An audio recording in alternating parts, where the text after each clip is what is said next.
इसरो ने 36 OneWeb satellite launch कर दी है, भारी भरकम सैटेलाइट जो एक बहुत बड़े ऑर्डर का पार्ट है। यहाँ पर आप देख पाओगे इसरो के चेयरमैन सोमनाथ साहब ने ये कहा है कि दिवाली हमारी स्टार्ट हो चुकी है। एक तरीके से दिवाली आप कह लीजिए, सबसे बड़ा रॉकेट तो इसरो ने यहाँ पर लॉन्च किया है और लिटरली ये इसरो का हैवीएस्ट रॉकेट लॉन्च था।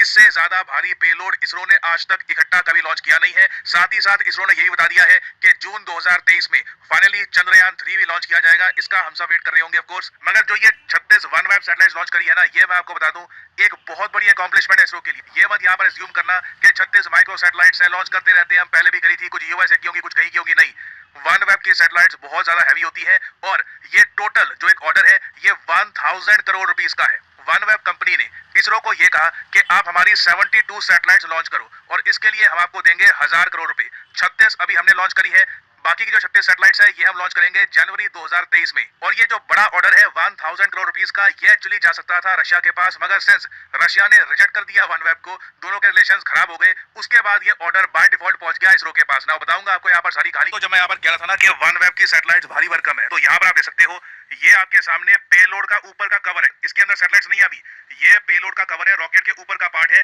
इसके अंदर सैटेलाइट्स रखी गई थी और फिर रॉकेट को लॉन्च किया गया था। कई लोग ये फोटो शेयर कर रहे थे ऑनलाइन कंपेयर करने के लिए कि 1963 में हम कहां पर थे और एज ए कंट्री हम कितना आगे पहुंच चुके हैं 2022 में, कि OneWeb जो यूके बेस्ड कंपनी है उनकी सैटेलाइट्स हम लॉन्च कर रहे हैं। और OneWeb की इंपॉर्टेंस जानने के लिए ये समझ लो, जिस तरीके से स्पेसएक्स है ना, इलॉन मस्क की कंपनी, और स्पेसएक्स को देखो एडवांटेज ये है कि स्पेसएक्स खुद सैटेलाइट्स लॉन्च कर सकती है स्टारलिंक की। स्टारलिंक कंपनी भी आप अगर देखो तो इलॉन मस्क की है, स्पेसएक्स भी इलॉन मस्क की है। तो लगातार ये सैटेलाइट्स लॉन्च करी जा रही है ताकि अंतरिक्ष से सीधा आपके मोबाइल फोन या फिर राउटर में इंटरनेट प्रोवाइड किया जा सके। रिसेंटली यूक्रेन वॉर में हमने देखा है कि किस तरीके से स्टारलिंक सैटेलाइट ने प्रॉपर इंटरनेट प्रोवाइड किया यूक्रेन को मिलिट्री ऑपरेशंस के लिए, और यूक्रेन को इससे काफी हेल्प भी मिली है। तो जिस तरीके से स्टारलिंक काम करता है ना, वैसे ही आपको मिलेगा OneWeb। और जहां पर स्टारलिंक एक अमेरिकन कंपनी है, OneWeb आप कह लीजिए एक ग्लोबल कंपनी है, क्योंकि बहुत से कंट्रीज का यहाँ पे आपको निवेश मिलेगा। यूके की सरकार का निवेश है यहाँ पर, इंडिया की कंपनी भारतीय एयरटेल का यहाँ पर बहुत बड़ा स्टेक है 30%। उसके अलावा जापान की बहुत ही बड़ी कंपनी है सॉफ्ट बैंक, उसके अलावा एयरबस डिफेंस, वेरियस जाइंट्स ने पैसा यहाँ पर लगा रखा है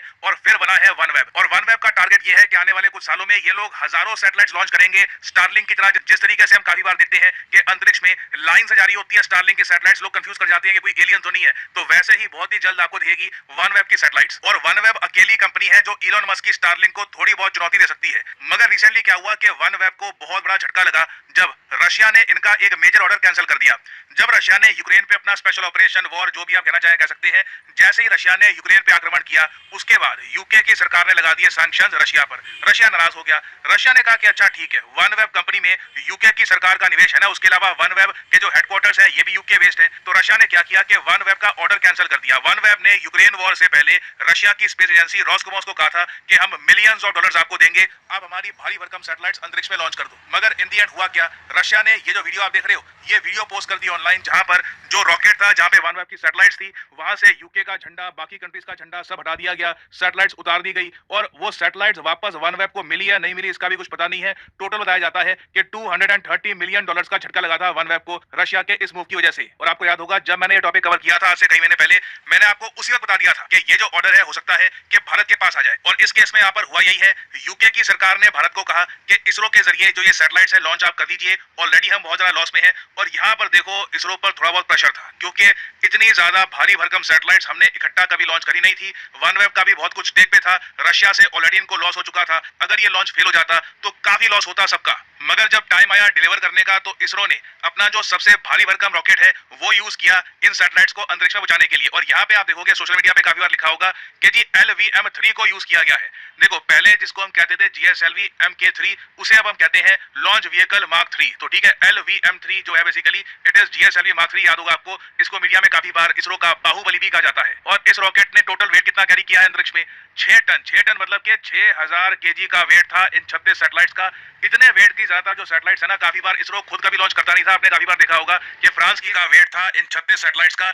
इतने वेट की ज्यादातर जो सैटेलाइट्स है ना, काफी बार इसरो खुद कभी लॉन्च करता नहीं था। आपने काफी बार देखा होगा कि फ्रांस की एक कंपनी है एरियन स्पेस, उनको हम देते थे मिलियंस ऑफ डॉलर्स, क्योंकि इंडिया में आप कह लीजिए उस वक्त हमारे पास इतना कॉन्फिडेंस था नहीं कि इतनी ज्यादा भारी भरकम सैटेलाइट्स हम खुद लॉन्च कर देंगे। तो ये आप कह लीजिए इंडिया के लिए एक बहुत बड़ा माइलस्टोन है, क्योंकि ना सिर्फ हमने विदेशी मुद्रा यहाँ पर कमाई है, उसके अलावा जो ये 6 टन के पेलोड वाली सैटेलाइट्स हमने अंतरिक्ष में पहुंचाई है, इससे हमको ये भी कॉन्फिडेंस मिलेगा कि कल को अगर हमारी भी कोई भारी भरकम सैटेलाइट्स है तो उसको हम खुद ही लॉन्च कर पाएंगे, हमें फ्रांस की यहाँ पर आवश्यकता नहीं होगी। और इसरो के इस मिशन को आप देखोगे OneWeb उसके अलावा यूके में बहुत सराहा जा रहा है, क्योंकि जब इसरो का रॉकेट पहुंचा अंतरिक्ष में, ठीक है, जब ऑर्बिट के पास पहुंचा, उसके बाद ना एक एक करके जो 36 सैटेलाइट्स है उनको ऐसे रिलीज करना था कि आपस में टक्कर ना हो जाए, क्योंकि ये छोटी छोटी माइक्रो सैटेलाइट्स तो थी नहीं। और इससे पहले हम देख चुके हैं काफी बार अंतरिक्ष में OneWeb और स्पेसएक्स की जो सैटेलाइट्स है, स्टारलिंक की सैटेलाइट्स, ये टकराते टकराते बची है। और कोई बड़ी बात नहीं है कि भविष्य में टक्कर इनकी हो भी जाए, क्योंकि आप देखोगे अंतरिक्ष में लगातार स्पेस जंग बढ़ता जा रहा है, स्पेस में ही स्पेस की कमी हो रही है, ऑर्बिट्स में आप देखोगे लगातार सैटेलाइट्स ऑलमोस्ट एक दूसरे के करीब आ रही है। तो बहुत ट्रिकी था कि हम लोग बिल्कुल सही तरीके से मैनूवर करें और एक एक करके सारी सैटेलाइट्स को रिलीज करें ताकि आपस में किसी की टक्कर ना हो जाए। और इसरो के इस लॉन्च के बाद आप देखोगे कि OneWeb के बहुत से और ऑर्डर्स भी आएंगे इसरो के पास इन द फ्यूचर। यहाँ पे आप देख पाओगे ट्वीट है OneWeb की कि fantastic news, we are delighted to report we have made contact with 36 satellites from OneWeb launch 14। 36 satellites operational हो चुकी है। और ये देखिए एक मैसेज सेंड करेगा पूरे दुनिया में कि अब एरियन स्पेस के अलावा, स्पेसएक्स के अलावा, इसरो भी जो हैवी ड्यूटी सैटेलाइट्स है ये सक्सेसफुल तरीके से लॉन्च कर सकता है।